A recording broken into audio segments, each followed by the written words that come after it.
మెదక్ జిల్లా శివంపేట మండలం శభాష్పల్లిలో దారుణ ఘటన వెలుగులోకి వచ్చింది. అక్రమ సంబంధానికి అడ్డుగా ఉందన్న కారణంతో 2 ఏళ్ల కన్న కూతుర్ని తల్లి ఆమె ప్రియుడు కలిసి చంపి పూడ్చిపెట్టారు. మే 27 నుంచి భార్య కూతురు కనిపించడం లేదని భర్త ఇచ్చినటువంటి ఫిర్యాదుతో దర్యాప్తు ప్రారంభించారు పోలీసులు.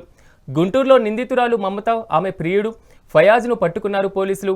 అయితే విచారణలో మమత నేరం ఒప్పుకోవడంతో గ్రామ శివార్లో పూడ్చిపెట్టినటువంటి చిన్నారి కళేబరాన్ని పోలీసులు వెలికితీశారు. ఉన్నాయి